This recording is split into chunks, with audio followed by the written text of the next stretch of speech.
Orang tua saya 40 tahun paranormal, saya 20 tahun kebagian. Oke. Umur 12 tahun saya dapat indigo. Oke. Dan yang paling jauh saya lihat adalah Jakarta, Amerika. 5 detik. Lihat begini sekarang. 1, 2, 3. Yuk lagi mikir apa nih? 4, 5 detik. Saya udah tahu gitu. Oh. Itu yang rasanya damai itu. Damai, enak. Tentrem, enak. Susah dibilangin lah. Mulai dari situ saya bertobat. Sampai saya mau dibunuh Oleh? sama adik ketiga saya.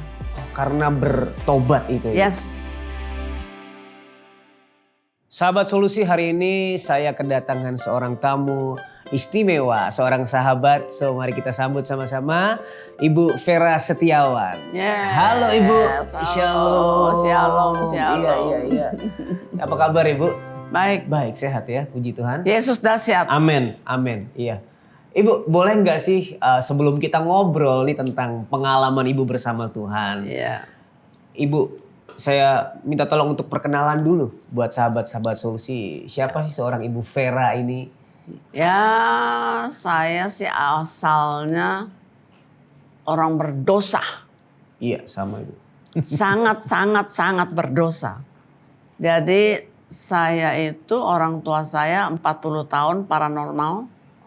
Saya 20 tahun kebagian. Oke. Umur 12 tahun saya dapat indigo. Oke. Iya. Ah. Jadi setelah bapak atau orang tua dari Papi, Ibu, papi dan mami Ibu menjalani kegiatan aktivitas okultisme tersebut. Ya. Bagaimana akhirnya Ibu Vera ini juga masuk ke dalamnya? Ya namanya anak kecil. Kalau 12 sekarang beda loh. Iya. Sama 12 zaman 65, tahun 65 itu bodoh banget gitu loh. Jadi banyak orang, ya lucu ya. Makan-makan, ntar malam apa-apa gitu ya. Kita ngikut lah serumah. Iya. Jadi pertama kali saya bisa lihat adalah saya lihat di awan-awan ada kebakaran. Oke. Segini nih besarnya. Itu kebakaran. Lalu di tengah-tengahnya ada rumah teman papi saya, Om Bengkun. Papi saya pemain sepak bola. Itu timnya, didatengin rumahnya. Kun, anak gue lihat itu loh. Gue sih nggak tahu ya bener apa enggak ya. Sini, gue kasih lo mantra, bla bla bla bla, garam lah, apalah dilemparin gitu loh. Dengan mantra-mantranya. Iya. 3 hari kemudian, satu area besar kebakar semuanya. Yang tidak kebakar, 1 rumah Om Bengkun. Oke. Bukankah papi saya menjadi wow, seperti Tuhan kecil di bumi. Iya. Rame lah kita kira-kira aja muridnya gitu. Oke. Di momen itulah muridnya semakin banyak. Yes. Dan bagaimana Ibu menanggapi waktu itu mungkin satu kemampuan untuk melihat orang sekarang bilang indigo ya. Bagaimana Ibu menanggapinya waktu itu? Apakah Ibu juga jadi seseorang yang didatangi untuk bertanya sesuatu gitu? Enggak. Enggak ya Bu? Enggak rasa apa-apa. Saya biasa aja. Juga enggak bangga, enggak aneh, enggak takut, enggak. Ya tapi lalu bagaimana akhirnya kemampuan indigo itu membuat Ibu masuk semakin dalam di dunia okultisme? Setelah saya dipanggil selalu Vera gitu. Di dapur, mami tahu. Orang nggak mau, masih kecil kan. Oke, iya. Gitu. Tapi dipanggil sama papi, duduk sini, lihat nih. Jadi ada orang gitu. Saya pelihatnya papi saya. Oke, iya. Gitu. Jadi apa yang dilihat tuh bener gitu loh. Jadi makin jadi. Oke. Dan yang paling jauh saya lihat adalah Jakarta, Amerika. 5 detik.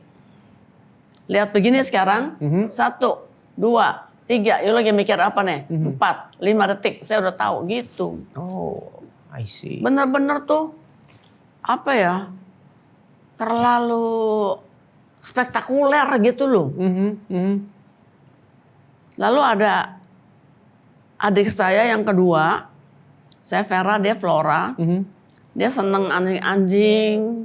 Saya juga Doberman ya. Iya. Dia adu gitu loh. Anjing kecil dia jualin nanti gitu loh.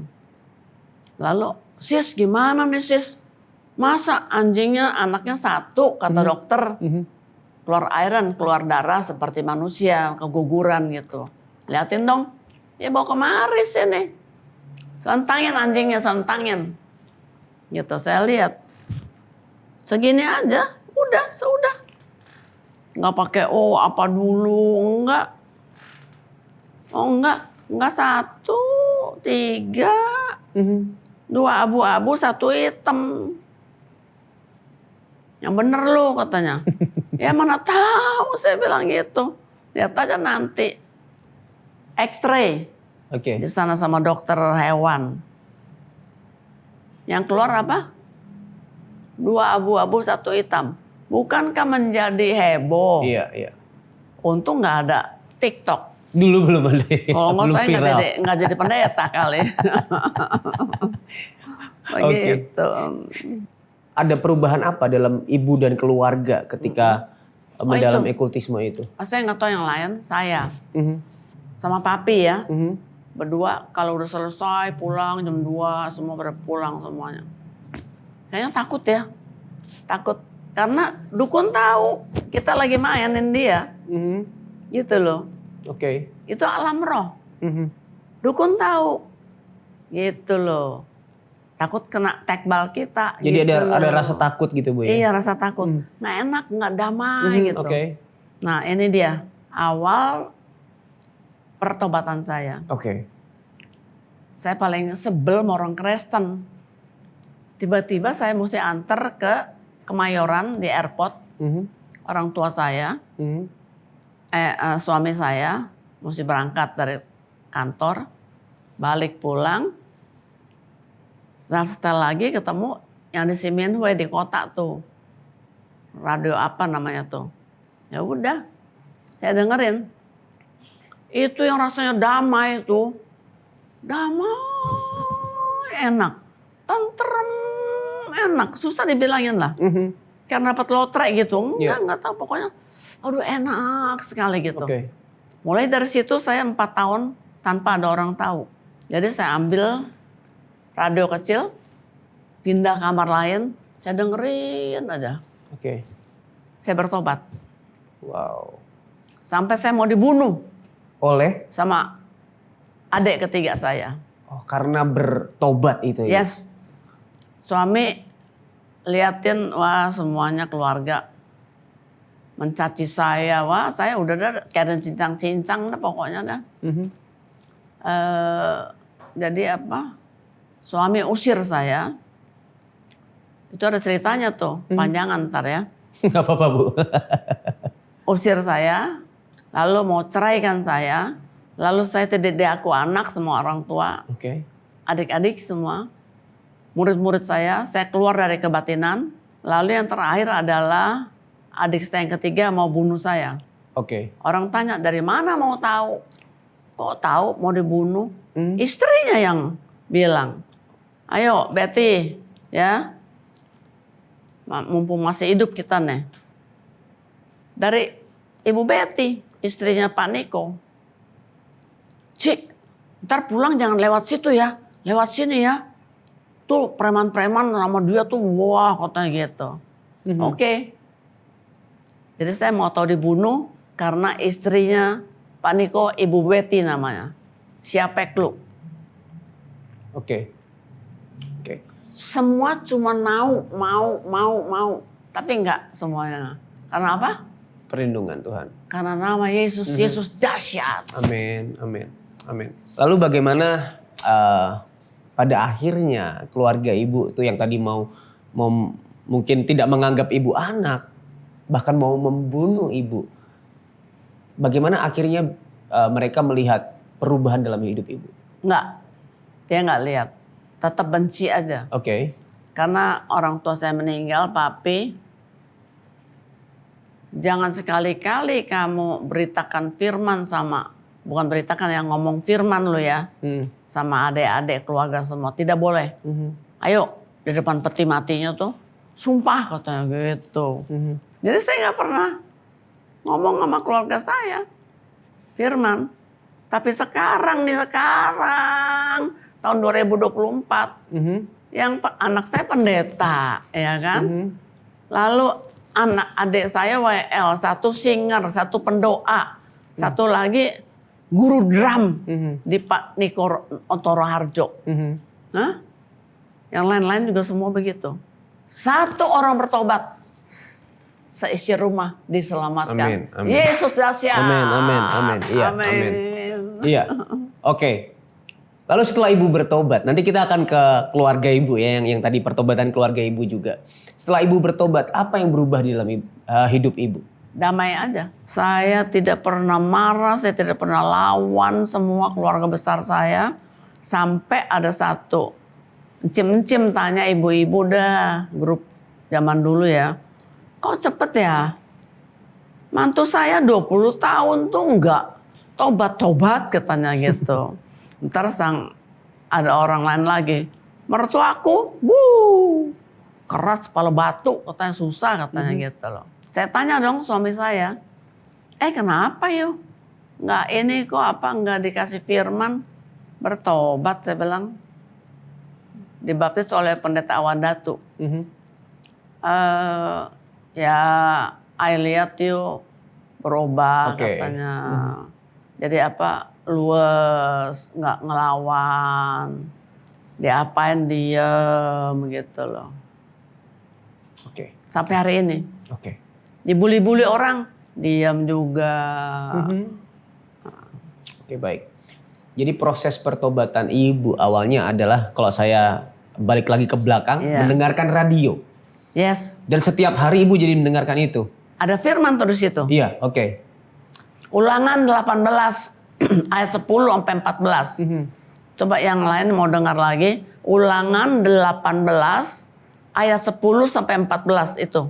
Ulangan 18 10 sampai 14. Oke. Saya bacakan ya Bu ya. Ya.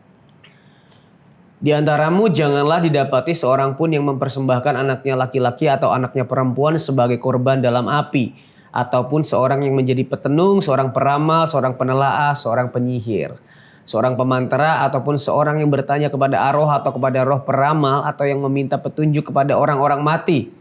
Sebab setiap orang yang melakukan hal-hal ini adalah kekejian bagi Tuhan. 14 langsung loncat. Oke, 14. Sebab bangsa-bangsa yang daerahnya akan kau duduki ini mendengarkan kepada peramal atau petenung, tetapi engkau ini tidak diizinkan Tuhan Allahmu melakukan yang demikian.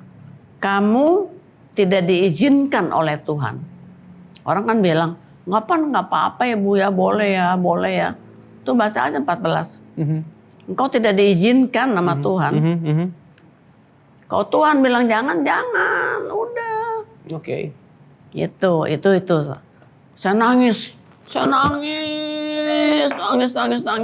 Lalu pada akhirnya setelah ibu bertobat menjadi Kristen, di tahun ke berapa atau di bulan ke berapa atau di hari ke berapa bahkan ibu bisa lepas dari itu semua, dari segala okultisme yang ibu dulu jalani? Langsung Pak. Langsung ya.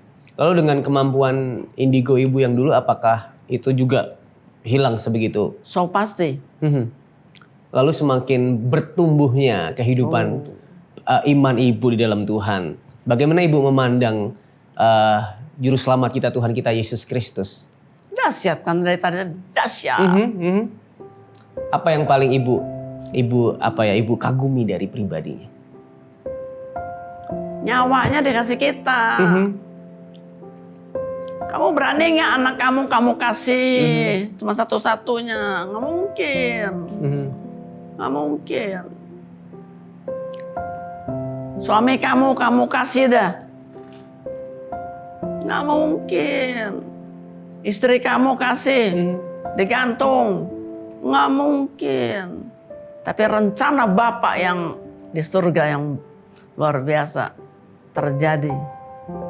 Sehingga kita dibenarkan. Amin. Amin. Diampunin dosa kita. Amin. Terakhir. Yes.